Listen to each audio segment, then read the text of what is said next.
Hello, मैं doctor Rishika Mutha, child eye care and skin clinic Indore से। आज हम डिस्कस करने वाले हैं पिंक आइज़ इन चिल्ड्रन, यानी कि बच्चों में लाल आँखें होना।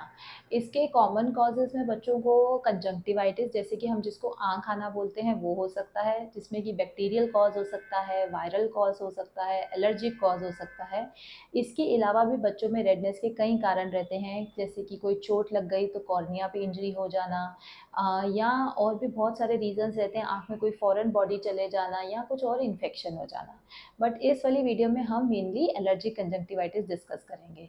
और जनरली बच्चे हमारे पास किस सिम्पटम के साथ आते हैं? बच्चे रेडनेस के साथ आएँगे, इचिंग के साथ आएँगे, उनको वाटरिंग होती होगी, जो पानी आता है वो पीला-पीला पानी नहीं रहेगा, एकदम साफ सफ़ेद पानी आएगा। इस एलर्जिक कंजंक्टिवाइटिस में क्लासिकली बच्चे के सारे सिम्पटम्स शाम के टाइम बढ़ते हैं।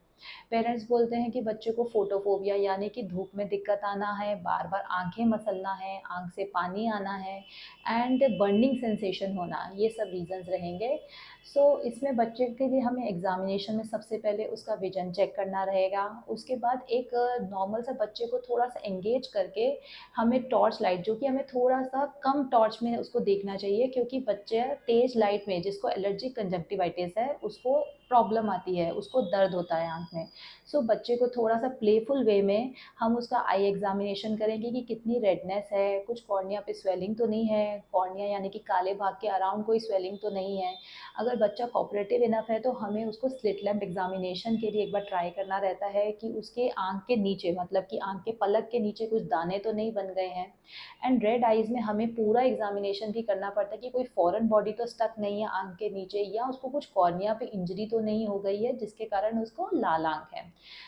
इसमें अगर बच्चे को एलर्जिक कंजंक्टिवाइटिस हमें लग रहा है तो उसकी हमें सिस्टमिक हिस्ट्री लेनी रहेगी, जिसमें हम बच्चे से पूछते हैं या उसके पेरेंट्स से कि उसको कुछ सर्दी, खाँसी, जुकाम ऐसी हिस्ट्री तो नहीं है, उसके शरीर पे लाल-लाल दाने तो नहीं बनते हैं, या बार आपने घर के पास कोई कंस्ट्रक्शन हो रही हो, डस्ट ज़्यादा हो, बच्चा कोई गार्डन में नया गया हो, या उसने कुछ स्विमिंग करी है, या कुछ भी माहौल चेंज होने से जिसमें उसको एलर्जन का एक्सपोज़र हो गया हो।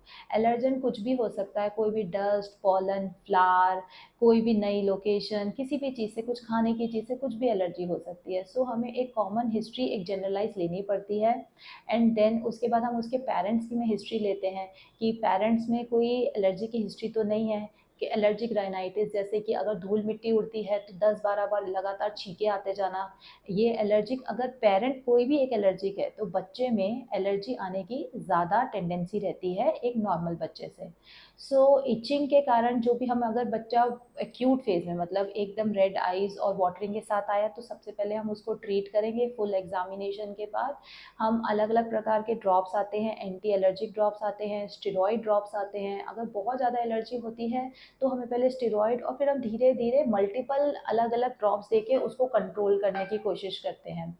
एंड देन उसके बाद हम बच्चे के लिए, अगर बच्चे के हम पेरेंट्स को ये गाइड करते हैं, कई बार हमें कॉम्बिनेशन ट्रीटमेंट देना पड़ता है, टॉपिकल भी और सिस्टमिक भी। एंड उसके बाद एलर्जी के लिए हमें पेरेंट्स को स्पेसिफिकली समझाना पड़ता है कि हो सकता है ये एलर्जी बार-बार आए। कई बार बच्चों को ये थ्रू आउट द सीज़न रहती है, कई बच्चों को स्प्रिंग, समर में ज़्यादा आती है। अगर पेरेंट्स को पता चल जाए कि ये एलर्जी का कोई सीज़न उसको आने वाला है, तो उस सीज़न से पहले ही हम प्री ट्रीटमेंट उसका स्टार्ट कर सकते हैं। पेरेंट्स को हमें गाइड करना पड़ता है, पेरेंट्स बार-बार अलग-अलग डॉक्टर के पास दिखाते हैं कि एलर्जी उसका कंट्रोल नहीं हो रहा है। हमें फिर पेरेंट्स को गाइड करना पड़ता है कि rather than changing doctors again and again, हमें एक डॉक्टर पे ट्रस्ट करके कि एलर्जी है और उसका लंबे समय तक प्रॉपर ट्रीटमेंट लेना ज़रूरी है। बार-बार हम आपको स्टेरॉइड देंगे, थोड़े टाइम के लिए एलर्जी कंट्रोल हो जाएगी, बट एलर्जी जाएगी नहीं जड़ से।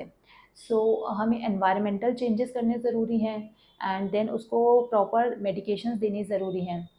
उसके बाद बच्चों में जो एलर्जी ज़्यादा इचिंग करते हैं, उनमें रिफ्रैक्टिव एरर, यानी कि चश्मे का नंबर आने का कई बार चांस ज़्यादा रहता है।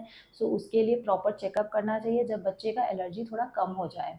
एंड उसके अलावा एलर्जी के रिकरेंट एपिसोड्स हो सकते हैं एंड एक सीवियर फॉर्म ऑफ एलर्जी होती है जिसको हम वीकेसी कहते हैं, वर्नल केराटो कंजंक्टिवाइटिस, जिसमें बच्चे को कई बार थ्रू आउट द सीज़न भी एलर्जी रहती है। उसमें बच्चे को काफ़ी लाल आँखें, धूप में प्रॉब्लम आना, आँखें खोल ही ना पाना, आँख के नीचे काफ़ी दाने बन जाते हैं पलक के अंदर। सो उसका हमें एक प्रॉपर ट्रीटमेंट देना पड़ता है। एंड मोर इम्पॉर्टेंट पेरेंट्स की काउंसलिंग इम्पॉर्टेंट है कि ये बच्चे को हो सकता है 10-12 साल की उम्र तक कभी ना कभी कुछ ट्रीटमेंट लगता रहेगा। सो अगर आपके बच्चे को पिंक आइज़, रेड आइज़ हैं तो आप उसको टेस्ट के लिए ज़रूर लाएँ। अगर उसको कुछ एलर्जी कंजंक्टिवाइटिस के सिम्पटम्स हैं सो हमें रूल आउट करना रहता है कि कोई ये बैक्टीरियल वायरल तो नहीं है कि सिर्फ एलर्जिक है। एंड देन उसका प्रॉपर ट्रीटमेंट चाहिए जिसके लिए आपको डेडिकेशन के साथ उसको लॉन्ग टर्म ट्रीटमेंट देना बहुत ज़रूरी है। Thank you.